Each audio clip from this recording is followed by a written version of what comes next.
We start with Detective Hollis, who is in a fertility clinic to donate his sperm. But at that moment the doctor informed him that he is infertile, and he has been infertile all along the time of his marriage life. The detective is completely affected by the news since he had 2 children. Time passes and Hollis is already in his office. He is interrupted by a fellow student who informs him that a man named Gavin is about to jump from the top of the building. Hollis goes to the top floor to talk him out of it and tries to calm Gavin down, asking him a couple of routine questions. Gavin reveals that he has no choice but to stay on the ledge until noon and then jump, otherwise someone else is going to die. There is no way for the officer Hollis to change Gavin's mind, and for noon there is just over an hour left. When Hollis asks him what happened, Gavin takes us to flashback. A couple had moved into Gavin's building, Shauna and her husband Joe. He sees her just as she was leaving the building, then they both take the same bus and smile at each other. Later, Gavin, who works as a hotel manager, he is surprised when he sees that Shauna had applied for a job at the same place. After a brief interview, Gavin hires Shauna to start working immediately. Later at home, he tells his gay friend Chris about the new staff. Coincidentally, Shauna and Gavin are neighbors and now they work together as well, which seems quite curious to Chris, but Gavin rejects any ideas his friend is having in the head since Shauna is a married woman. Shortly after, Shauna and her husband Joe knock on Gavin's door to introduce themselves. Then Joe invites Gavin and Chris to dinner and they both accept the invitation with pleasure. The night that Gavin and Chris meet at Shauna's house and they go at the couple's apartment. When Joe asks Shauna to go get wine, Gavin goes to the kitchen to help her and they chat for a bit. Joe mistakenly thinks that Gavin and Chris are a gay couple and prays for them at the table, calling them an abomination. Offended, Gavin abruptly leaves their house. It turns out that this new couple are very conservative devotees. The next day at the hotel, Shauna apologizes to Gavin for what happened the previous night. Gavin, to calm the atmosphere a little, invites her to lunch. As they walk, Shaw tells him that Gavin is wrong about her husband. She tells him about the terrible childhood she had and how her husband Joe saved her life by helping her with her drug addiction.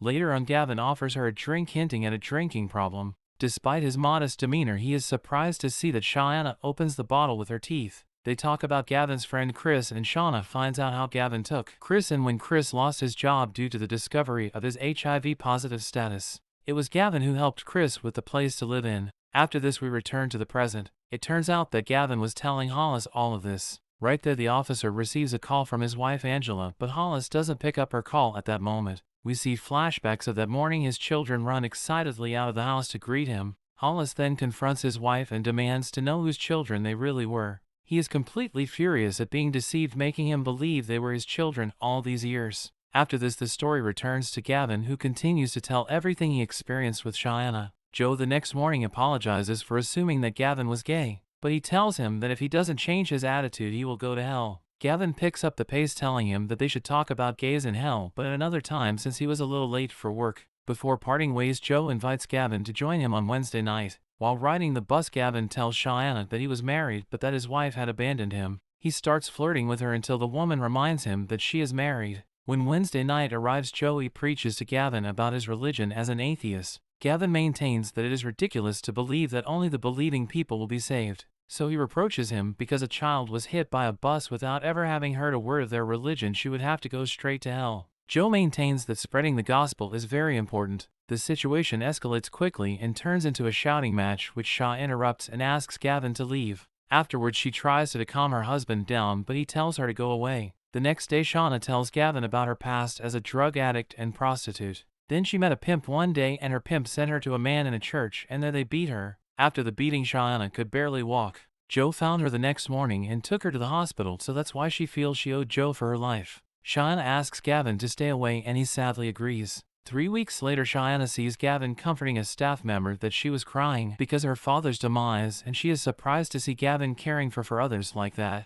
At night, while Gavin smokes outside, Shaw joins him. He invites her to look at the stars and kisses her, but she stops him and leaves. Joe sees her doing things very late and becomes suspicious. The next day, Shauna goes to Gavin's office and kisses him, but there is a knock at the door, so Gavin tells Shauna that he will reserve an hour for Shauna to meet. Shauna goes to the hotel room and emails him the details. Later, while Shauna was bathing, her husband checks her phone reading email. Although fortunately Gavin had used a previous employee's email, so Joe doesn't know that Gavin is the person she is cheating on him with. Shaw tells Joe that she has to cover someone's shift at the hotel that night, so he has to go. She then heads to the hotel room where Gavin was waiting for her. Unbeknownst to Shauna, Joey had followed her there. Shauna and Gavin make love, and when Shauna was about to leave, Joe sees her kissing a man while leaving but can't tell who it is. The next day Gavin asks Cheyenne to leave her husband. Cheyenne says she feels scared and sorry for Joe, but she has also distanced herself from him because she can only think of Gavin, who says feels the same way about her. That night Joe has to leave on church business.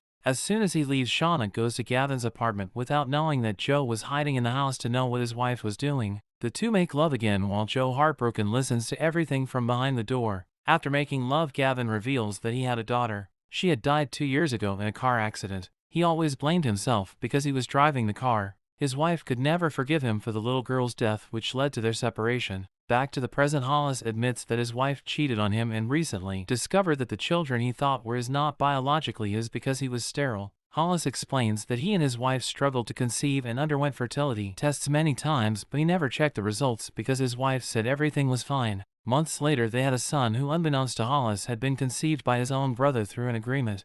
Hollis breaks down crying as he tells all this to Gavin and begs him to come into the building, but Gavin tells him that he wants to but he can't. Their conversation is interrupted by another officer with news about Joe and Cheyenne. They are both missing. Gavin continues his story. He and Cheyenne planned to tell Joe the truth about their affair, but Shaw wanted to confess to her pastor first. One day Joe sees Gavin and Cheyenne kissing, so he books a hotel room at the place where she works, and when Shaw arrives at the room she is surprised to find her husband there. The next day Joe invites Gavin to his apartment and reveals his past to him. Joe was previously married and had 2 children. He had struggled with substance abuse and sin. He lost his job when his wife and children abandoned him. Hitting rock bottom, he entered a church, found God, and was reborn, feeling saved and believing that God had sent Cheyenne to take care of her. Joe thought he felt pure love for her until the night he heard them making love at Gavin's house. Joe, with the gun in his hand, realizes that he shouldn't die. Then he points the same gun at Gavin and tells him to read a Bible verse that calls for the death of adulterers. But Gavin responds with a story from the New Testament where Jesus saved an adulteress, challenging only those who without sin would cast the first stone. After Joe lets him go, Gavin tries to call Cheyenne, but Joe answers the phone. He confesses that he is in favor of the ruthless justice that was read in the Old Testament, but he tells him that they both didn't have to die, just one of them is enough. He threatens Gavin that he has Cheyenne with a gun to her head and he will shoot her at noon unless Gavin jumps off a building. Detective Hollis tells Gavin that if he had told him the truth sooner they could have found Joe, but still he tries to convince him not to do it. The officers were already searching the hotel across the street for the kidnapper. Hollis notices Joe right in the opposite building. Joe and Shaw watch everything from across the street as Gavin is on top of the other building. When there are only minutes left until noon, Hollis begs him not to jump. Gavin asks the detective to tell Shauna that he loved her and looks at the photo of his daughter for the last time. Thinking that he didn't want the same fate for Shaw, Gavin kisses the picture. As the noon bell ring, he jumps. The crowd below can't believe when they see Gavin falls in the middle of the street. Moments later the police find Joe and Shaw in a hotel room and they arrest him. Later on at the station, Hollis tells Cheyenne that Gavin loved her. She thanks him before leaving and she sees her husband praying in his cell as she left the place.